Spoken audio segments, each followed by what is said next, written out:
आप सभी को हमारा सादर नमस्कार। आप सभी का स्वागत है हमारे चैनल CAS में। इस चैनल में हम चर्चा करेंगे भारत की जटिल समस्या महंगाई और बेरोजगारी पर।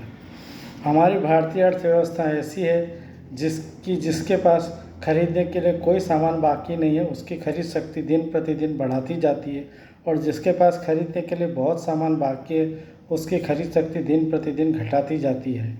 हमारे मत से भारतीय अर्थव्यवस्था की इमारत जिन चार नींव यानी कि accounts, finance, direct tax, indirect tax पर टिकी हुई है, उसमें काला धन नामक जंग लग चुका है। इसी काले धन की वजह से भारत में सब लोग लोन के चक्रव्यूह में फंस चुके हैं। आइए हम आपको एक उदाहरण के जरिए समझाएं। मान लीजिए एक व्यापारी 11,80,000 की sale inclusive of GST books of account में नहीं डालता है तो उसे 1,80,000 का GST में और 3 लाख रुपये इनकम टैक्स में फ़ायदा होता है। उसी प्रकार 10 लाख का डुप्लीकेट खर्च बुक्स ऑफ अकाउंट में डालता है तो उसे 3 लाख का इनकम टैक्स में फ़ायदा होता है। इस प्रकार टोटल 21,80,000 में से उसे 7,80,000 का फ़ायदा होता है।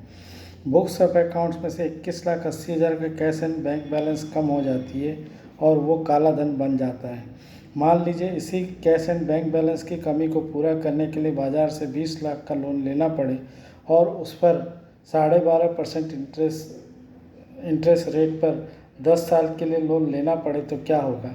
लोन अमाउंट 20 लाख की होगी, रेट ऑफ इंटरेस्ट 12.5% होगा, टेन्योर 120 महीने का होगा, EMI 29,275 रुपये की होगी और टोटल इंटरेस्ट 15,13,028 का पे करना पड़ेगा।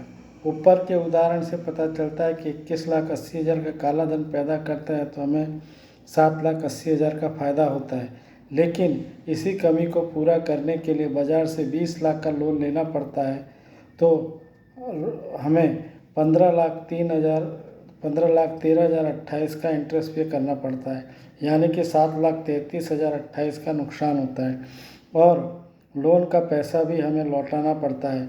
ऊपर से 29,275 का हर महीने EMI की चिंता 10 साल तक करना पड़ता है। हमारी राय में 21,80,000 का काला धन पैदा करने की वजह 7,80,000 का टैक्स पे करके 14 लाख का वाइट मनी बना लेना ज़्यादा फायदेमंद है।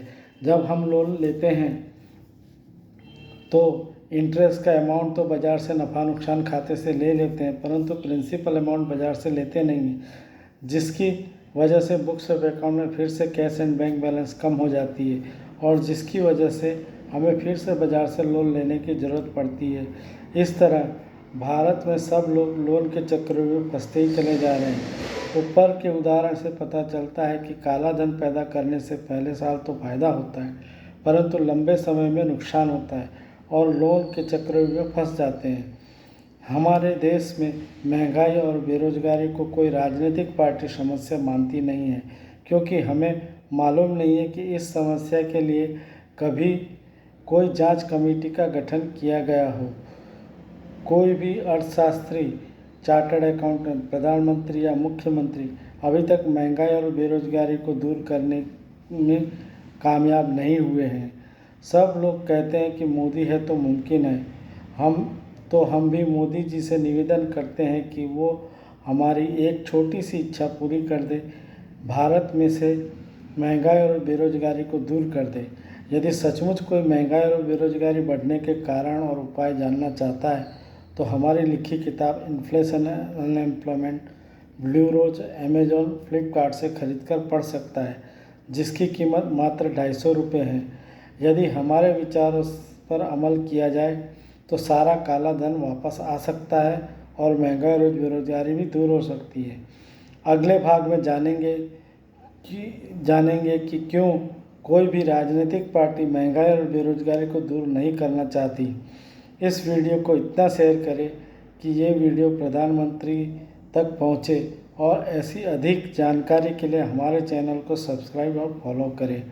धन्यवाद। शैलेश खंड, मोबाइल नंबर 8511105619।